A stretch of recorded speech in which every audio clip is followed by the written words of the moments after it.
Assalamualaikum warahmatullahi wabarakatuh. Nah teman-teman, kali ini saya akan membagi informasi mengenai aki ya, aki kering. Nah aki kering ini akinya baru ya teman-teman, seperti ini. Akinya baru, masih terbungkus plastik. Nah tetapi di sini ada permasalahan. Permasalahan tersebut masalahnya overcharging atau over voltage seperti itu, berlebih daya. Nah hati-hati di dalam penggantian aki baru ya. Di sini akinya baru diganti ya teman-teman ya. Tadi saya nggak sempat mereviewnya karena konsumennya buru-buru mau ada keperluan ya teman-teman ya. Nah jadi di sini kiproknya baru ya teman-teman, seperti ini, baru diganti kiproknya, dan akinya juga baru diganti. Akinya baru diganti seperti ini ya. Nah tetapi kenapa motornya mengalami over voltage seperti ini? Baterainya gelembung ya, seperti ini. Baterainya gelembung ini seperti ini, kelihatan. Nah baterainya gelembung ya teman-teman ya. Gelembung ini kelihatan, ini gelembung, akinya gelembung. Nah jika kita ingin mengganti aki baru, kita harus bisa memastikan arus atau voltase yang masuk ya teman-teman.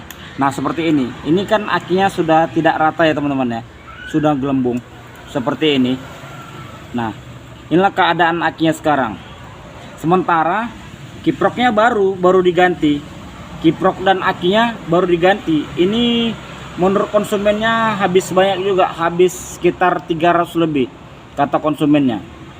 Jadi saya tidak menyarankan mengganti kiprok seperti ini teman-teman ya. Mohon maaf, saya bukan menjelek-jelekan kiprok seperti ini. Nah kiprok seperti ini, kiprok KW ya, itu biasanya over voltage ya teman-teman ya. Dayanya itu berlebih, biasanya dayanya selalu lebih dari 15 volt. Sementara aki motor tersebut, aki motor mengharapkan arus yang masuk berkisar 14 lebih ya teman-teman ya, tidak sampai 15. Nah seperti ini contoh kiprok asli ya teman-teman ya, kodenya SH sekian. Nah ini keterangan konsumennya, ini kiprok lamanya sudah rusak. Ternyata memang saya cek arusnya sudah tidak mengecas ya teman-teman ya, sudah di bawah 5 volt arusnya, jadi tidak bisa mengecas aki baru lagi ya teman-teman ya. Jadi tadi saya menggantikan kiprok baru dengan kode yang sama, yang ori. Saya gantikan kiproknya ya, seperti itu. Lalu saya cek kembali, arusnya sudah normal. Nah contoh aki yang seperti ini teman-teman ya. Bagaimana cara mengeceknya over voltage? Nah kita mengeceknya di 20 volt ya teman-teman ya. Setelah kita cek di 20 volt, lalu kita cek arus akinya seperti ini. Kita cek arus akinya ya. Nah itu kelihatan arusnya 12 sekian ya teman-teman ya. Mohon maaf, ini tester saya atau multimeter saya sudah error ya, seperti itu 12, sekian. Nah jika dia lebih daripada 15 di saat kita ukur, itu jangan diteruskan ya teman-teman ya, karena itu bisa berefek akinya gelembung seperti ini ya. Seperti ini aki normal ya, tidak oglek-oglek seperti ini. Nah ini akinya sudah tidak normal ya teman-teman ya. Nah seperti ini ya. Nah ini posisi aki gelembung.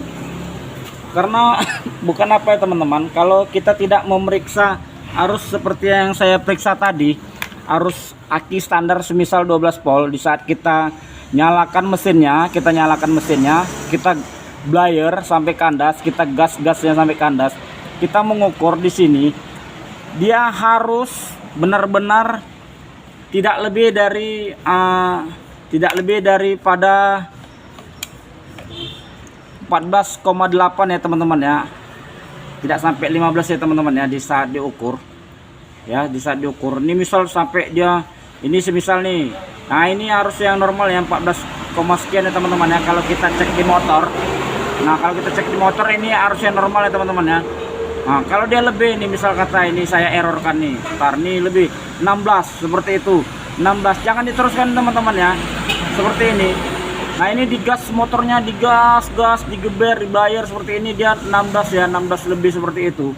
Itu jangan diteruskan ya teman-teman ya, karena itu bisa berefek seperti ini teman-teman. Akinya gelembung. Jadi kasihan konsumennya nanti ya teman-teman ya, kasihan konsumennya.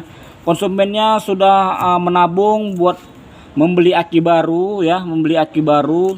Ternyata setelah motornya diperbaiki, diganti aki baru, akinya gelembung teman-teman seperti ini. Nah kan kasihan konsumennya, kiprok sudah diganti baru, aki sudah diganti baru, tapi tidak ada hasil begitu.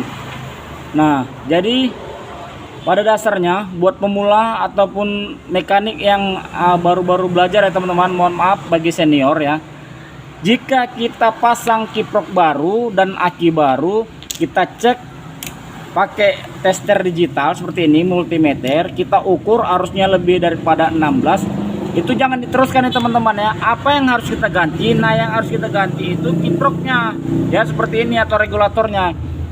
Nah kita harus mengganti dengan yang ori seperti ini, kode yang seperti ini teman-teman ya, kepunyaan Honda ya, Honda Vario ya, seperti itu ya.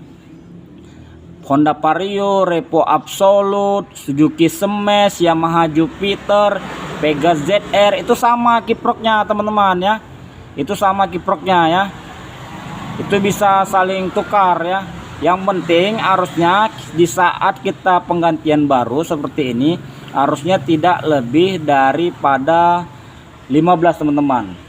Standarnya dia di bawah 15 ya, 14,8 itu masih tergolong aman. Nah jika 15 lebih itu jangan diteruskan ya, jika Anda tidak ingin akinya seperti ini teman-teman ya. Itu kita akan mengalami kerugian lebih ya, lebih pada konsumennya. Nah seperti itu teman-teman ya. Jadi kita sudah mengganti aki baru ya kan, kita ganti kiprok baru, ternyata arusnya berlebih kan percuma, seperti itu.